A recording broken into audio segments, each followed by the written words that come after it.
Actuplus 24 dikkati na bile xibaar mu ngi bàyyeekoo fële ca réewum Mali li nga xam ne mooy xaw jamono ji seen hôpitaux yi li ko waral di coronavirus bi am ay patient yu fa demoon ngi saytu seen yaram ñu ne dañ leen di forcer defal leen test lii moo andi bile coow nañ ko teewul. ka karate do bawolo ko taishi wi sombli ñoma ka kamangu di ñoma ku panga tatike ku ngolo fara ñogon ku ab fodi ma ko taishi dogotoroso kono kunu l'hôpital du Mali an hôpital du Mali kono o de kun gele do kunu karido ya feni o dimanche do an wole la ka kuma voigner ngongo fan jumɛn do ko 3e point kɛrɛfɛla do ngo atete o ngone tese o yɔrɔ ina fɔlɔ mba ɲɛɲini sira wɛrɛ kan mun b'a to mun de kɛra sababu ye ni kɛlɛ nana kɛ hôpital du Mali kɔnɔ mun kɛlɛ de nana patient ani ka fara dɔgɔtɔrɔw ni ɲɔgɔn cɛ mun de bɛ réellement maliyɛnw an ye kunnafoni mun sɔrɔ a la a yirala k'a fɔ ko coronavirus an da bɛna maga coronavirus kuma la bi an t'o to kɔrɔ bi sujet filanan bɛna ko ye maaw de wulilen don mun b'a to ka se ka t'u ka prélèvement kɛ ka taa lajɛ n'a sɔrɔla coronavirus b'u la walima n'a t'u la maliyɛnw o sababu la k'an ba dɔ de bɛ ale taara hôpital du Mali la jama de tun bɛ minnu jɔ bɛ ara la ka taa lajɛ ni coronavirus b'u la walima n'a t'u la sabula a bana juguya bɛ nin waati damadɔ in kɔnɔ minnu da b'a la ani minnu dalen t'a la minnu kɔni dalen don a la olu ye wulikajɔ kɛ ka taa hôpital du Mali la ka t'u ka jateminɛw kɛ n'a sɔrɔ coronavirus b'u la o hukumu kɔnɔ k'an ba dɔ bɛ yen an ye kunnafoni mɛn cogo min na o tun bɛ ara na ko docteur dɔ bɛ yen n'a tɔgɔ ko Amara Kasonge ale tun bɛ jateminɛw la k'a lajɛ ka se ka mɔgɔw jateminɛ k'a lajɛ coronavirus a bɛ karisa la walima a tɛ karisa la an ba minnu bɛ yen k'a ko an ba ma k'a k'a sigi a ka prélèvement ka kɛ k'a lajɛ n'a sɔrɔ ni coronavirus b'a la o sababu la k'an ba in ko ko ayi k'ale jɔlen ale ka prélèvement bɛ kɛ ale jɔlen de ale tɛ sigi fiyewu ko Amara Kasonge ko ne ba cogo jumɛn ta i t'i sigi wa n k'i ka baaraw kɛ wa ne ka baara kɛcogo de ye o ye an ka baara kɛcogo de ye maaw b'u sigi an b'u ka prélèvement kɛ k'a lajɛ n'a sɔrɔ ni coronavirus la walima n'a t'u la ko in baara kɛcogo d'o ye ko muso in ko k'ale tɛ sigi fiyewu ale tɛ sigi bi wa a tɛ sigi sini ni docteur b'ale ka jateminɛ kɛ a joli a k'a kɛ ko sigili nege t'ale la o kɛlen kumaw cayara nka an bɛna tila k'u ka secrétaire général yɛrɛ wele o da bɛna don fɛn caman na k'a fɔ k'o la an ye kunnafoni minnu fana mɛn ko maa minnu jɔlen do kɔfɛ turu ser'o ma o cɛ in de ko ayi ko fo muso in ta de ka kɛ ko sinon k'ale yɛrɛ ta tɛ kɛ ko maa wɛrɛ fana ta tɛ kɛ ko ye kamalenkɔrɔ dɔ ye o kamalenkɔrɔ in k'a ko mɔgɔ ta tɛ kɛ wa muso in de ta bɛ kɛ wa ale fana ta tɛ kɛ mɔgɔ fana b'ale kɔfɛ olu fana si ta tɛ kɛ tuguni k'o kɛlen ko docteur ko kuma ko e de bɛna an ka baara fɔ an ye wa ko cɛ ko n'aw i ka baara fɔ i dɛ nka ni muso in i bɛ nin da kɛ i bɛ nin ka prélèvement de kɛ fɔlɔ n'o bɔra yen turu bɛ se ne ma n'o bɔra yen wa muso ko k'a b'a jɔ k'a kɛ a b'a jɔ i b'a ka prélèvement kɛ maliyɛnw de ala ye n da ma deli ka nin mɛn docteur ma dɛ docteur ko muso k'a sigi patient mun bɛ kɔfɛ parce que maaw ko i b'a sɔrɔla a taama ɲɔgɔn don i b'a sɔrɔla ale de tugura nɔfɛ ni ka taa n'a ye dɔgɔtɔrɔso la nka docteur ninnu ko k'olu t'u ɲɛdɔn cɛ ko docteur ma Amara Kasonge muso in mun n'i ko k'a ka a jɛngɛ ka bɔ yen a wele a ka gɛrɛ i k'a ka prélèvement kɛ wa ko k'a bɛ fɛ a ta ka k'a jɔlen i b'a k'a jɔlen wa n'o bɔra yen i bɛ sɔrɔ ka tɔ ta kɛ n'ale ta ma k'a ta kɛcogo la anw si ta tɛ kɛ yan maliyɛnw baara k'u la koyi o kɛlen ko Amara Kasonge k'a dimina a donna a ka laboratoire kɔnɔ a ko a n'o don k'ale tɛ fɛn wɛrɛ kɛ tuguni k'a tɛ maa si ta kɛ k'o de nana kɛ ten fo ka n'a kɛ an balimakɛ in a dusu nana bɔ ko tarabasoli nana don u ni ɲɔgɔn cɛ ko jaja marifa de tun bɛ a kunna marifa dɔw y'a jira k'a fɔ k'a bɔlen b'a fɛ finitigi don nka an bɛna Segali wele Segali b'o fɔ nka yan'o cɛ box mun kɛra ani taisi mun kɛra n bɛna video yira aw k'a lajɛ maliyɛnw kabako dan de kɛra hôpital du Mali kɔnɔ kunun karate kung-fu taekwondo maliyɛnw kakato geri ala o de tun bɛ ka kɛ kakato geriw ani k'a lajɛ ni ka se ka mawashi geri olu fana ye karate sabula ne yɛrɛ karate dɔ kɛ mawashi fana tun b'a la ka kɛ ani kakato geri ani mayiga fana tun b'a ka sari tun b'a la k'a bɛɛ bɔ ɲɔgɔn kɔrɔ yɔrɔ in na hôpital du Mali kɔnɔ ko mun bɛ yen k'a ye maaw dabali ban aw ni ne an ka jɛ an ka video in lajɛ n'an tilala an bɛna secrétaire général wele a ka ɲɛfɔ k'an ye aw ma faamuyali foyi sɔrɔ nin na wa ko dɔgɔtɔrɔ bɛ grève de la dɛ kɛlɛ in kɔfɛ ko k'u tɛ baara kɛ tuguni aw ni an ka jɛ an ka nin video in an bɛ tila ka na plateau in sanfɛ sisan.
a yɛrɛ bɔra ka baara ye dɛ nin ko de kɛra hôpital du Mali kɔnɔ kunun nin kɛra hôpital du Mali kɔnɔna na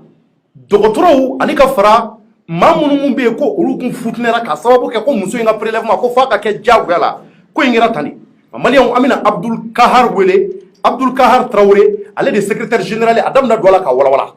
n ko boxu kɛra yɔrɔ yɔrɔ bɔra ka ye siège bɛɛ karila siège o siège bɛɛ a bɛɛ karila yen nɔ u ye siège ta ɲɔgɔn kama siège sen a n'a juru foyi ma to yen ko in kɛra baara de maliyɛnw a yɛrɛ bɔra k'a ye a taabolo kɛra cogo min na ne yɛrɛ kamana gwana n ko nin ye dɔgɔtɔrɔso de ye wa walima nin ye Mondore walima Bulke Segu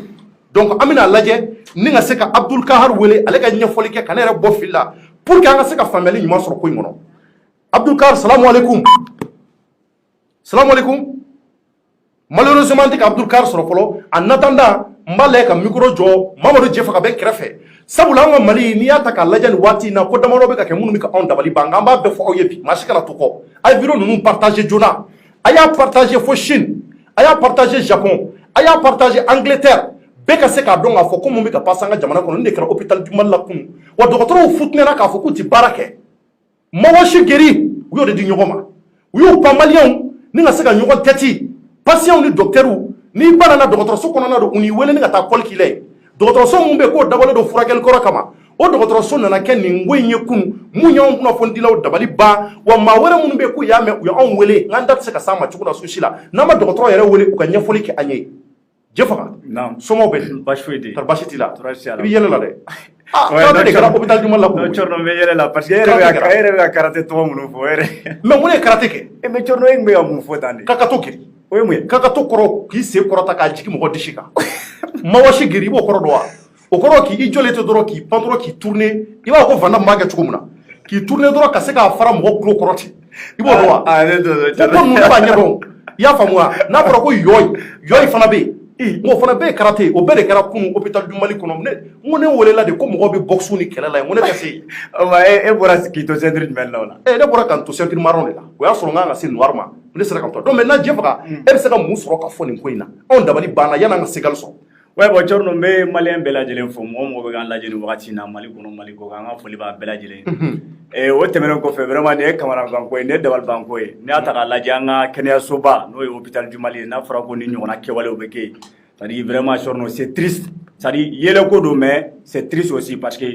n'i tɛ se k'a faamuya cogo si k'a fɔ ko n'i ko dɔgɔtɔrɔso kɔni n'i ko dɔgɔtɔrɔso banabagatɔw de bɛ kɛ yen voilà n'a fɔra ko banabagatɔw bɛ kɛ waati in na ni ɲɔgɔnna chaîne ka taa déroulé tiɲɛ yɛrɛ la a bɛ mɔgɔw an bɛna docteur sɔrɔ nin waati in na Jɛfaga ok an bɛna lajɛ ka se ka Abdul Kahar sɔrɔ nin waati in na ka se ka ɲɛfɔli kɛ maliyɛn minnu tulo b'an na nin waati in na docteur Traoré salamu alaikum Waalaikum salam somɔgɔw bɛ di tɔɔrɔ si tɛ denbaya basi foyi tɛ n yɛrɛ la i yɛrɛ dun baasi foyi tɛ yen nɔ ba nin waati in na maliyɛnw de tulo b'i la Mali kɔnɔ ani Mali kɔ kan n bɛ fɛ i k'i présenter fɔlɔ maa minnu t'i dɔn e yɛrɛ ye jɔnni ye ne tɔgɔ ko Abdul Kahar Traoré j'ai un master en kinésithérapie n bɛ baara kɛ hôpital du Mali la mais en même temps ne de ye syndicat comité syndical de la santé, de l'action sociale et de la promotion de la femme.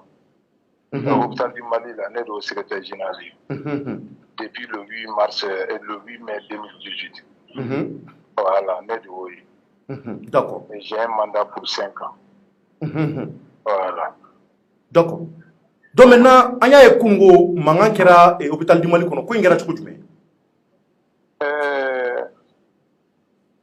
à un centre Covid là, un major qui est labo major qui est pour les gardes là. Donc avec un prélèvement que là, comme centre Covid là, il y a l'hôpital du Mali là, on a fait centre Bado, parce qu'on a un bâtiment pour appeler là. D'accord. Barabi Kenya. Donc, monsieur Dodi nana vers 13h. Kanaka Kessikeli là. Donc, à prélèvement sang, on a prélevé là. Aïdjo, Wasoro, un collègue, Amara Kasonge, Oya, Bismila Kanya. Avec respect, Bere, Kakasiki. Monsieur Kokane Tasiki. Kalega prélèvement beke Adjoli. Odou. Charia de kono tisi ka ke pasa san tato la ibse ka boka bi ni san don baga di ayo di kala te dore don noko ako ay muso nege ko muso ba sige kuma kam kera muso da ko ayi ko shedi munna be ka fa ale ka sigo ka ko infecté le no kasongi ko ama ayi systématiquement non cela kuma on me en a fait un désinfecté donc rôle là il kana joro la problème faut être là ici sambe mo be prélèvement et mo cycle de tu vas la commodité de la kake comme so ya ba o mena la jama be ko fait o lu be ka prélèvement ga comme so ma bo comme ma so flo ma ni ni fait bi deli re de e kana yi kita krefe flo yani hakli ka franyo ga ni sona ni na dron bi take donc muso bora ka jo cɛmu nana kana da o kan donc a ko ko ka sigi o ko k'ale ta ti kɛ wa mɔgɔ wɛrɛ ta ti kɛ wa muso ye condition fɔ n'o ma kɛ fɛnɛ mɔgɔ si ta ti kɛ yan an collègue a y'o fɛnɛ deli k'a kana so o ma quoi olu ka baara de ye nin ye mɔgɔ t'olu ka baara cogoya ɲɛf'u ye k'u ka nin kɛ voilà donc olu kɛlen ka disposition bɛɛ t'a la donc cɛ ma sɔn comme a cɛ bɛ défensive ka discussion bɛ ka bonyala kojugu poliment a fana y'a ka tenue de protection bɔ a la k'olu bila ka bɔ sisan k'a bɛ taa an ka labo normal la a taara yen dayɛlɛ cɛ ni groupe dɔ girinna ka taa nɔfɛ da in yɛlɛlen a fɛ u y'o tile kara la ka tile kara la cogo di a bolila ka don kɔnɔna na wa awɔ an ka o kɔfɛ da in labo o tile dɛ da yɛlɛlen a nana ka na fɛngɛ ka fɔ ka tile kari a kɔnɔ donc mankan cayara o y'a sɔrɔ a y'an ka surveillant wele a ko ni situation bɛ yen nɔ donc il arrête d'abord jusqu'à ce que mɔgɔw ka u ka basigi n'u basigira n'u y'a faamuya pour que baara ka continuer ale kɔni bi yan a kama fo sini sɔgɔmada donc surveillant wulila ka na entre temps mankan buguna minnu bɛ sokɔnɔna la labo kɔnɔna la olu bɔra ka na sisan k'u bɛna ka na u collègue makara ka o protéger donc u ye korofili daminɛ donc jusqu'à ce que donc c'est comme si que docteur Kasonge ka mɔgɔw fana de nana k'u bɛna docteur Amara Kasonge défend awɔ mais k'a fɔ défend minnu don k'a fɔ k'u bɛ kɛlɛ kɛ o tɛ dɛ k'a ni mɔgɔ ninnu bɔ ɲɔgɔn na quoi voilà u kana s'a ma parce que c'est le malade qui est au roi quoi parce que o option o b'anw bolo hôpital du Mali la donc o de la anw bɛnnen don tellement hôpital du Mali travailleurs bɛnnen don kojugu an bɛ diɲɛ fɛn bɛɛ kɛ ɲɔgɔn fɛ donc fɛn dɔ b'anw kunkolo la yen kaban o de la mɔgɔw bɛ sama anw ka hôpital nɔfɛ anw ka baara kɛcogo kama o tɛ parce que ne bɛ k'a fɛngɛ mɔgɔ caman bɛ k'a lamɛn bi u bɛɛ b'a kalama fɛn caman bɛ yen nɔ o tɛ se ka k'anw ka hôpital la parce que ni dɔ y'a kɛ dɔ b'a f'i ma a tɛ kɛ a man ɲi a tɛ kɛ i yɛrɛ baarakɛ ɲɔgɔn donc anw fɛ yen n'o de don donc n'u nana de ka na essayer k'a fɔ u b'u jɔ u ni ɲɔgɔn cɛ u kana kɛlɛ kana bɔ a la quoi mais comme nin labɛnnen don kɛlɛ de kama marifa b'a kun i y'a faamuya donc a kun y'i passé fɔlɔ k'a ye sɔrɔdasi ye mais an y'o dɔn kɔfɛ de k'a fɔ ja sɔrɔdasi tɛ mais marifa min b'a kun il se peut que autorisation b'a bolo t'anw ka domaine ye o justice de b'o ɲɛnabɔ kosɛbɛ mais donc a ye korofili daminɛ ninnu fana y'a se k'a fɔ u b'u ta in u b'u sago ka bɔ yan a gɛlɛyara donc a n'a sera yɔrɔ la fitinɛ mana don ko la dɔrɔn bɛɛ bɛ don a la o kosɛbɛ urgence mɔgɔw fana bolila ka na ninnu dɛmɛ k'a fɔ u b'u bolo mais u ye cɛ ten pɛrɛn u ma don u ma muso min fana nana n'o fana kun nana nin waleya ɲɔgɔn o bɛ mɔgɔ kɔrɔ yen nɔ o nana b'a ka fɛngɛ la a y'o tɛgɛ kari jɔn y'o tɛgɛ kari cɛ kelen awɔ ninnu tɛ wale minnu bɛ se ka kɛ hôpital du Mali la o l'agence socio-sanitaire o ka baarakɛyɔrɔ la n'an m'o bonya nin ye kojuguba ye dɛ nin mun dontɔ fila la nin ye mais a ko labanna cogo di sa actuellement ko bɛ niveau jumɛn na a bɛ justice ka bolo kan mais syndicat ka baara ye mun ye ne saisira le soir donc ne ye n ka mɔgɔw de dépêcher minnu bɛ garde la minnu bɛ ne ka syndicat la u ka boli ka taa 13e na parce que k'a taara 13e de la